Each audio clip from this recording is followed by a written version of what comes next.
கேட்கிறாருன்னா, நபிகள் நாயகம் அவங்க காலத்துக்கு வந்த தூதர், அவங்க தான் உலகம் அழிகிற வரைக்கும் கடைசி தூதர்னு சொல்வது எப்படி சரியாகும்? இனிமேலும் தூதர்கள் வரலாம்ல, கடவுளுடைய தூதர்கள் மக்கள் நல்வழிப்படுத்தலாம்ல அவர் கேட்கிறார். முதல் அடிப்படையை விளங்கிக்கிறனும், கடவுள் ஒருத்தரை தூதரா நியமிக்கிறார்னு சொன்னா, நியமித்து தன்னுடைய செய்திகளை கொடுக்கிறார்னு சொன்னா, ஒரு தூதரே உலகத்துக்கெல்லாம் போதும், திருப்பி திருப்பி வர வேண்டிய அவசியமே கிடையாது. ஏன்னா அந்த செய்தி இருந்துகிட்டே இருக்கும். ஆனால் நபிகள் நாயகத்துக்கு முந்தி தூதர்கள் வந்தாங்கல்ல, அவங்களுக்கு கொடுக்கப்பட்ட வேதங்கள் எதுவுமே பாதுகாக்கப்படல. நபிகள் நாயகத்துக்கு முந்தி தூதர்கள் வந்தாங்க இல்லையா, ஆபிரகாம் வந்தாரு, அவருக்கு கடவுள் வேதம் கொடுத்தாரு, அந்த வேதம் இப்ப இருக்கா உலகத்துல? இல்ல. மோசே வந்தாரு, அவருக்கு கடவுள் வேதம் கொடுத்தாரு, அது இப்ப அதே மாதிரி இருக்குதா? இல்ல. இயேசுநாதர் வந்தாரு, அவருக்கு கடவுள் வேதம் கொடுத்தாரு, அது இன்னைக்கு உலகத்தில் இருக்குதா? இல்ல. இயேசுநாதரை பற்றி மத்தேயு, மார்க்கு, லூக்கா, யோவான் எழுதின சரிதை இருக்கே தவிர, இயேசுநாதருக்கு கடவுள் கொடுத்தார ராஜ்யத்தின் சுவிசேஷம் அப்படிங்கிற தலைப்புல ஒரு புஸ்தகத்தை இயேசுநாதர் கடவுள் கொடுத்தார். அது மத்தேயு, மார்க் எல்லாம் சொல்றாங்க. இயேசுநாதர் ஆலயங்கள்ல போய் ராஜ்யத்தின் சுவிசேஷத்தை பிரசங்கித்தார், அவர் ஒரு புஸ்தகத்தை வச்சு போதனை பண்ணியிருக்கிறாரு. அந்த புஸ்தகம் உலகத்துல இல்ல. அப்ப எல்லா வேதங்களுமே மறைக்கப்பட்டுருச்சு, திருத்தப்பட்டுருச்சு, மாற்றப்பட்டு போச்சு. ஆனால் முகமது நபிக்கு கடவுள் வேதம் கொடுத்தார்ல, குர்ஆன், அந்த வேதம் இன்னைக்கு வரைக்கும் பாதுகாக்கப்பட்டிருக்கிறது. எந்த அளவுக்கு பாதுகாக்கப்பட்டிருக்கிறது? அதனுடைய மூல மொழியில மூல பிரதியோடு ஒரு அச்சரம் பிசகாமல் 14 நூற்றாண்டுகளாக குர்ஆன் பாதுகாக்கப்பட்டிருக்கிறது. அப்ப இறைவனிடமிருந்து வந்த செய்தி பாதுகாக்கப்பட்டு இருக்கும் பொழுது இன்னொருத்தர் தேவையில்லைங்க. இப்ப கடவுள்கிட்ட இருந்து வந்த செய்தி அழிஞ்சு போச்சுன்னு வைங்க, அப்ப ஒரு ஆள் வேற ஒரு செய்தியை வாங்கி தரணும். இப்ப கடவுள்கிட்ட இருந்து வந்த செய்தி குர்ஆன் என்று நாங்கள் நம்புகிறோம். அது இன்னைக்கு வரைக்கும் பாதுகாக்கப்பட்டு நம்ம கையில் இருக்கிறது. அது அழிக்கப்படல, திருத்தப்படல. இந்தியாவுக்கு ஒரு குர்ஆன், பாகிஸ்தானுக்கு ஒரு குர்ஆன், சவுதி அரேபியாவுக்கு ஒரு குர்ஆன் என்று இல்ல. போன வருஷ எடிஷன்ல ஒண்ணு, இந்த வருஷ எடிஷன்ல ஒண்ணு, அப்படி எல்லாம் வேற வேற வேதங்கள்ல இருக்கிறது. ஆனால் குர்ஆனை பொறுத்த வரைக்கும் 14 நூற்றாண்டுக்கு முந்தின எடிஷன்ல என்ன இருந்துச்சோ அதுதான் இப்போ உள்ள எடிஷன்ல இருக்கிறது.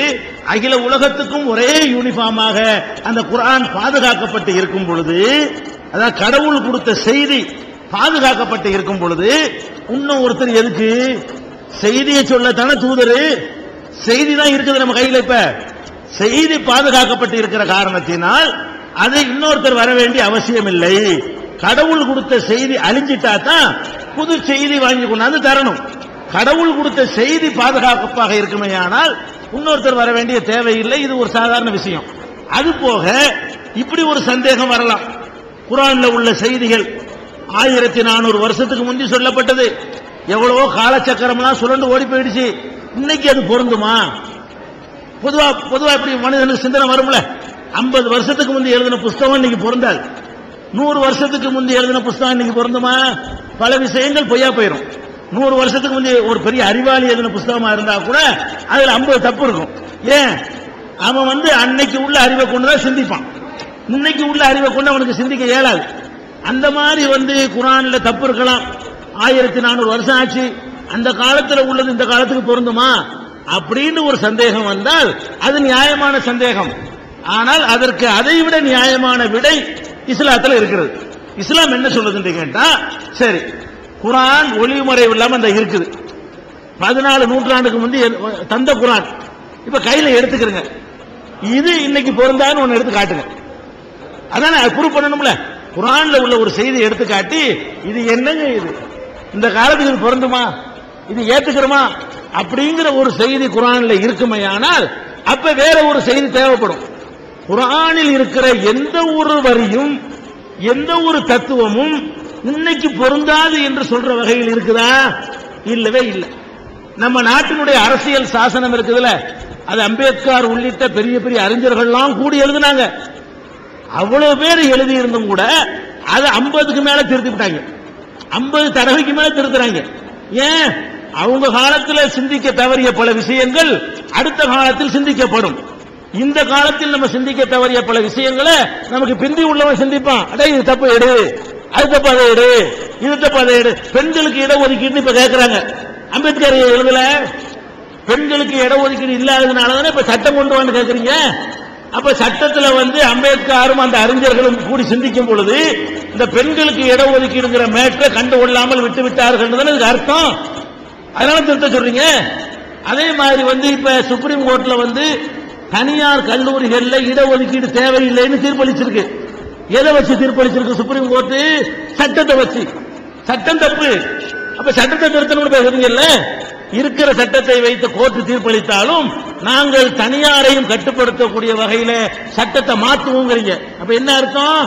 அவ்வளவு விஞ்ஞானிகள் அறிவாளிகள் கூடி தயாரித்த அந்த புஸ்தகம் 50 வருஷத்துக்கு தாக்கு பிடிக்கல அப்படின்னு அர்த்தம். 50 வருஷத்துல 50,000 மாறுதல்களை தேடுதுன்னு அர்த்தம். இந்த மாதிரி குர்ஆனை எடுத்துக்கொண்டு என்ன இது இப்படிலாம் சொல்லி இருக்க கேட்கலுமா? குர்ஆனை பொறுத்த வரைக்கும் நீங்கள் எடுத்து பார்த்தீர்களே ஆச்சரியப்படுவீங்க.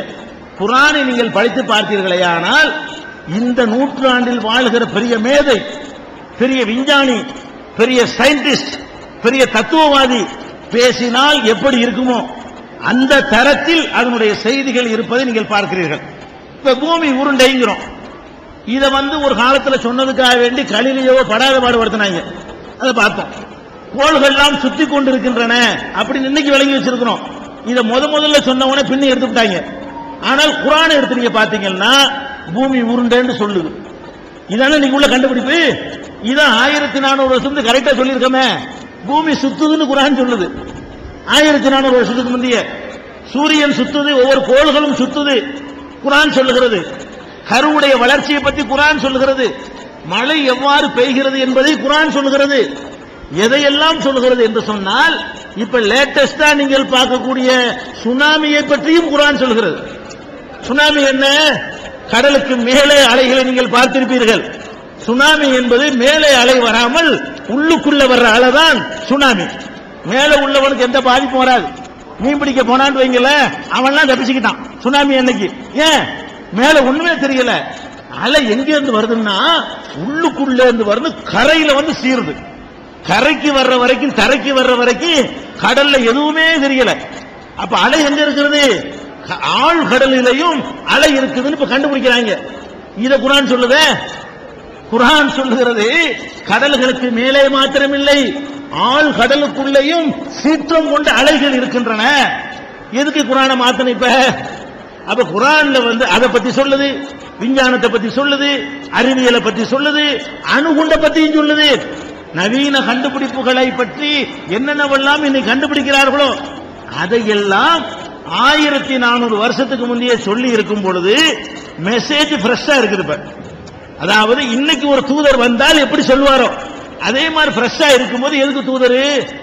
முகமது நபி சொன்ன காலத்துக்கும் அது பொருந்தது. இன்றைக்கு குர்ஆனை எடுத்து சின்ன உதாரணங்கள் நான் சொல்றேன் பாருங்களேன். இப்ப கடல்கள் 7 கடல் இருக்குன்னு சொல்றான். கடல்கள் சங்கமம் ஆகிட்டு இருக்கிறது. கன்னியாகுமரிக்கு போனீங்கன்னு சொன்னா 3 கடல் ஒன்னா சேருதுங்கிறான். திரிவேணி சங்கமம்லாம் சொல்றாங்க. 3 கடல்கள் சங்கமம் ஆகுதுன்னு சொல்றாங்க. இப்படி கடல்கள் சங்கமிக்கிற இடங்கள் நிறைய இருக்கிறது. முக்கூடல்னு சொல்றாங்க இல்லையா? 3 கடல்கள் சேரக்கூடிய இடம். அப்ப இந்த கடல்களை பொறுத்த வரைக்கும் ஒரு கடல் தண்ணிக்கும் 2 கடல், இது ஒரு கடல், இது ஒரு கடலுங்க. இடையில செவரெல்லாம் கட்டி இருக்காது. இப்படித்தான் இருக்கும். இந்த கடல் தண்ணி இப்படி இருக்கும், இந்த கடல் தண்ணி இப்படி இருக்கு. பக்கத்து பக்கத்துல ஒட்டிக்கிட்டு இப்படிதான் இருக்கும். செவரோ தடுப்போ இருக்காது. இந்த தண்ணியை எடுத்து நீங்கள் ஆய்வு செஞ்சால், இந்த தண்ணியை எடுத்து ஆய்வு செஞ்சால் ரெண்டுக்கு மத்தியில டிஃபரெண்ட் இருக்கும். என்ன டிஃபரெண்ட்?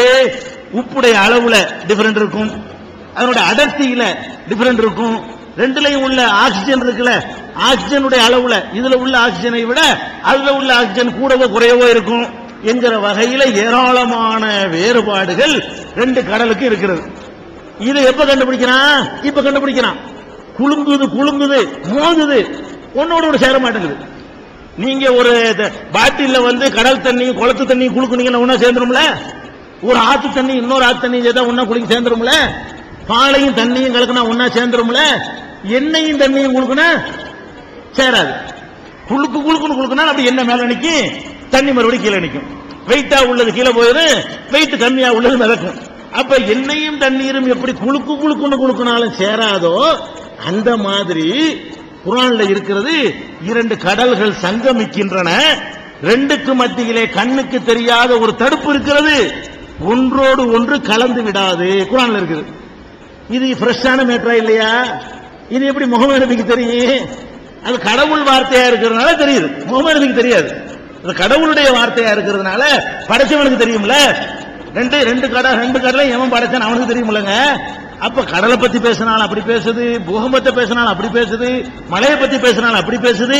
அப்ப குர்ஆன் அதனுடைய எந்த ஒரு செய்தியும் இந்த நூற்றாண்டுக்கு பொருந்தாது என்று சொல்ல முடியாது. அப்ப தூதர் தேவையா? இப்ப கடவுள்கிட்ட அந்த செய்தி பாதுகாக்கப்பட்டு இருக்கும் பொழுது அந்த செய்தி எடுத்து எல்லாரும் போக வேண்டியதானே? தூதர்னு யாரும் தேவையில்லை. அதே நேரத்தில் சகோதரர் என்ன கேட்கிறாருன்னு கேட்டா, ரமண மகரிஷி இது மாதிரியான சில ஞானிகள் எல்லாம் நம்ம நாட்டில் தோன்றி இருக்கிறாங்களே, அவங்க எல்லாம் ஏன் தூதரா இருக்கக்கூடாது அப்படிங்கிற ஒரு கேள்வி எழுப்புகிறார். இவங்கள் எல்லாம் எல்லா துறைகளை பற்றியும் நபிகள் நாயகம் சொன்ன மாதிரி சொன்னாங்களா? கடவுளை ஜோதி வடிவமா பார்க்கணும், ஒளி வடிவமா பார்க்கணும் என்ற ஒரு மெசேஜை தவிர குர்ஆன் சொல்றபடி நபிகள் நாயகம் சொன்னபடி அனைத்து விஷயங்களுக்கும் ஒரு வியாபாரிக்கு வழிகாட்டுதல் இருக்க வேண்டும், ஒரு டாக்டருக்கு வழிகாட்டுதல் இருக்க வேண்டும், ஒரு ஆணுக்கு வழிகாட்டுதல் இருக்க வேண்டும், ஒரு பெண்ணுக்கு வழிகாட்டுதல் இருக்க வேண்டும், ஒரு வயசானவனுக்கு வழிகாட்டுதல் இருக்க வேண்டும், ஒரு இளைஞனுக்கு வழிகாட்டுதல் இருக்க வேண்டும், இப்படி படிக்கிறவனுக்கு வழிகாட்டுதல் இருக்க வேண்டும். இப்படி எல்லா தரப்பினருக்கும் எல்லா பிரச்சனைகளுக்கும் ஏற்கத்தக்க தீர்வை தரக்கூடிய வகையில் அடுத்தவங்க ஏதாவது சொல்லி இருப்பார்களேயானால், அது காலகாலத்துக்கு பொருந்தக்கூடிய வகையில் சொல்லி இருப்பார்களேயானால் அவங்க ஏன் தூதராக இருக்க முடியாதுன்னு கேட்கலாம். இவங்க இந்த முகமது நபி கொண்டு வந்த அந்த டாபிக் பத்தி யாரும் வரைக்கும் பேசலையா? அது ஒண்ணு இருக்கிறது. அது போக அவர் கொண்டு வந்த சட்டங்கள், அரசியல் சட்டத்தை எடுத்துக்கிறோமே, அவங்க என்ன பண்ணாங்க?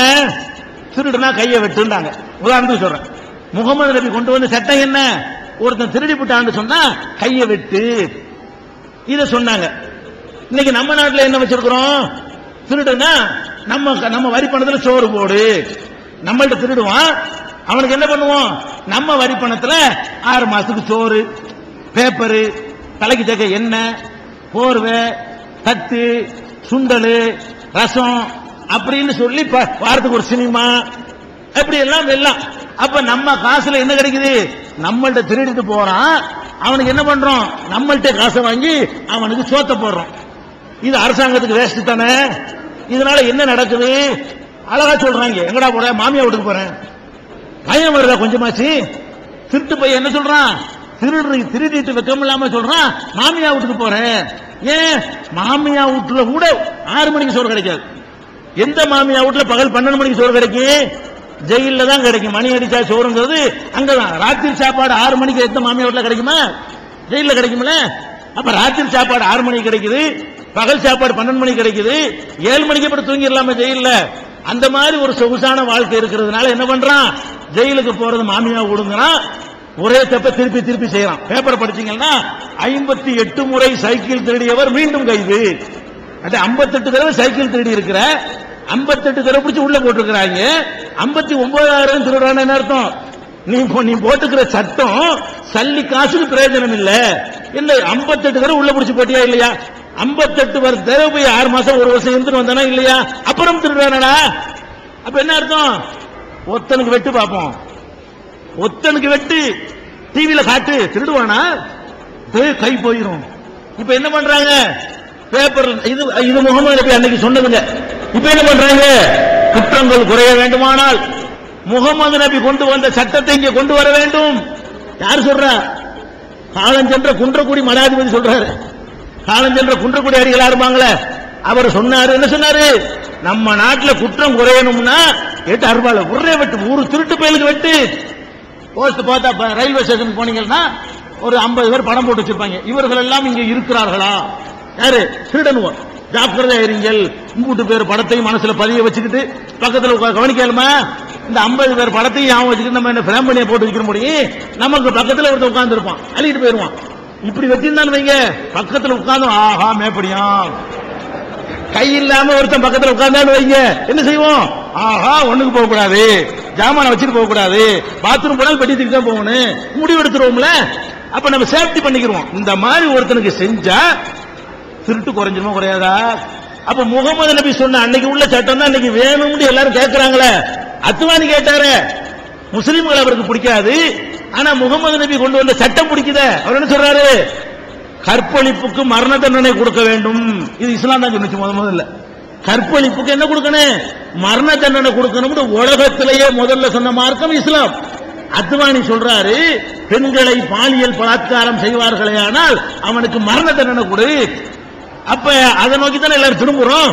இன்றைக்கு ஃப்ரெஷ்ஷான ஒரு சட்டத்தை நாடக்கூடியவர்கள் அந்த 1400 வருஷத்துக்கு முந்திரத்தை பேசுறாங்க. அப்ப எதுக்கு ஒரு தூதர் இப்ப தேவை? அதனாலதான் முகமது நபி உலகம் அழிகிற காலம் வரைக்கும் என்ன மேற்று வந்தாலும் அவர் கொண்டு வந்த குர்ஆன்ல தீர்வு இருக்கிற காரணத்தினால் இன்னொரு தூதர் தேவையில்லை, அவர்தான் கடைசி தூதர் என்று இஸ்லாம்